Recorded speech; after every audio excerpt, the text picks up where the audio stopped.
A male narcissist may happen to show his true colors only when you give birth. Until then, they may be okay with you, but when you give birth, they abandon you. They won't be there to support you. They don't say things like, I'm here. It's not just your baby, it's mine as well.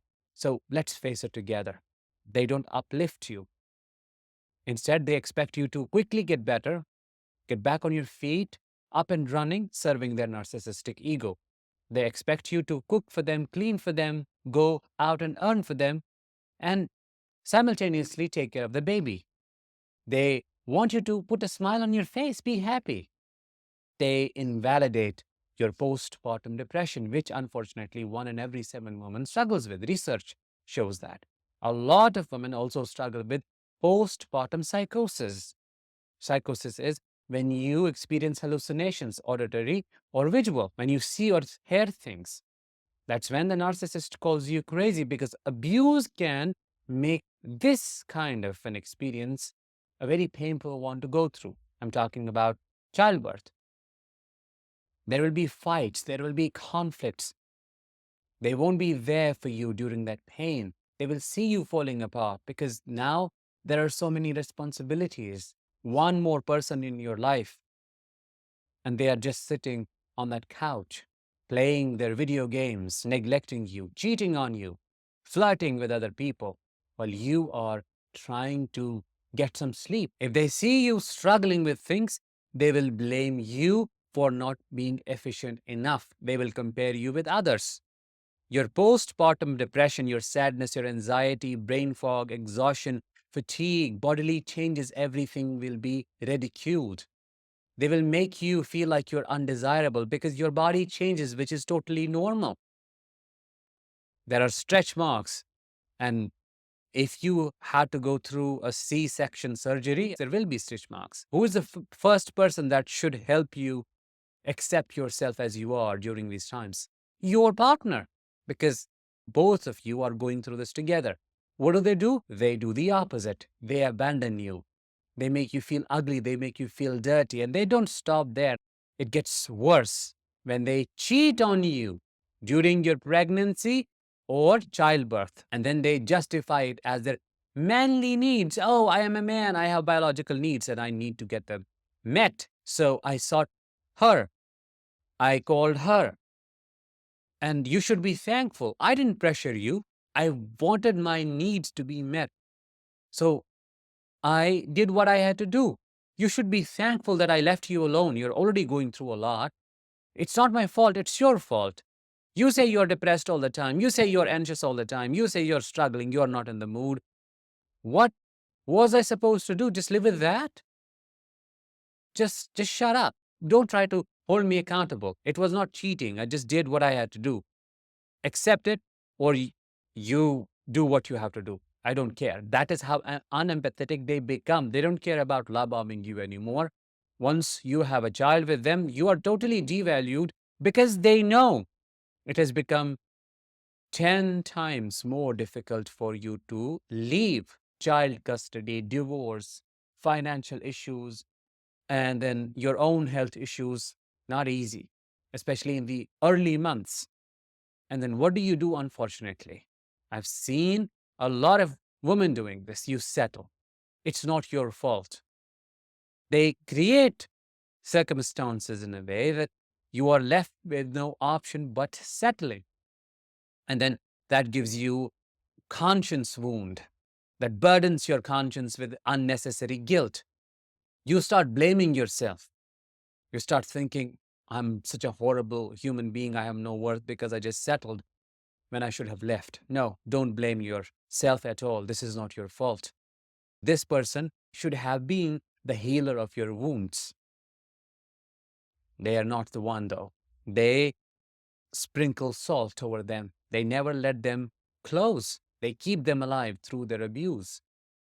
And narcissistic abuse is a team sport. If the narcissist family is involved as well, you will feel alienated because they will come in and take their possession, your child, your baby, make you feel you are an outsider and assign a role to you, a role of an incubator. They don't want to do anything with you.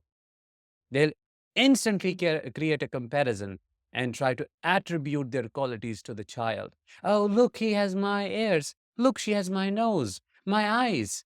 Just to make you think, oh, you're nobody, nobody to the child.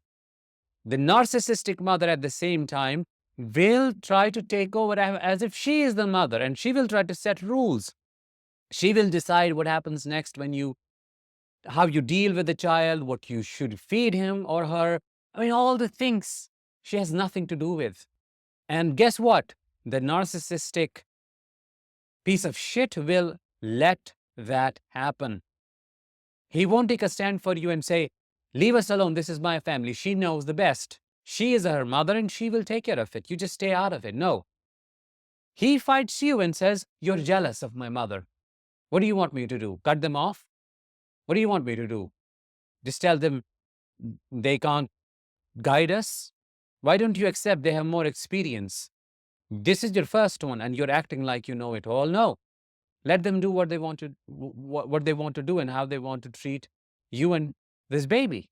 And that's when you lose total control. This is the horrible abuse. I'm going into the details. It's not only the narc himself, it's the entire family and how you are alienated and how you are rendered powerless in a situation like this. The reality is you struggle with postpartum depression or postpartum anxiety, psychosis, all of the mental issues because of the narcissist. Why? Well, you know what he put you through during your pregnancy. He was not there. There were fights, continuous fights. And he kept you awake. Your body was already going through a lot of stress, imbalance of hormones. He never supported you. You never felt like you had a partner who was in this journey with you. You were alone, dealing with those mood swings, those highs and lows. And he also showed jealousy. They become jealous of their own kid. And they may fight with you and say, you are giving him or her more attention than you're supposed to give them. You're abandoning me. This shows how insecure they are, how thirsty they are for supply.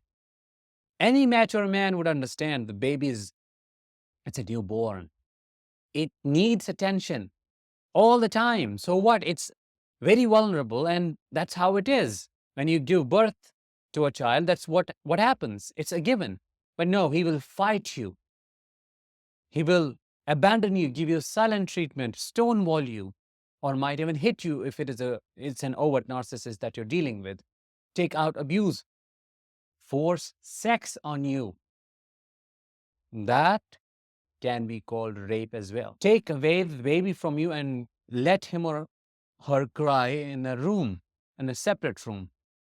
Won't allow you to go in there and take care of his or her emotions, make him or her feel safe. He will intentionally punish the child, punish the baby to punish you. This is how cruel they are. And this is the reason why I keep calling them evil. Don't think this is a disorder. This is evil. This is evil. When you can't have empathy for your own kid, for your own baby, what can be expected from you? That means you don't have a heart. That was it for today's episode. I hope you found it insightful. Let me know what your postpartum or postnatal experiences have been in the comments, because your experiences may help others in their healing journey as well. Also, make sure to join my upcoming workshop on healing and releasing grief post-narcissistic abuse, happening on August 31st and September 7th. In this workshop, I'll help you understand why that sadness doesn't go away and what you can do about it to free yourself from all those heavy emotions. Click the link in the description right now to register your spot at an early bird price. I will talk to you in the next one. Until then, as always, let the healing begin and continue.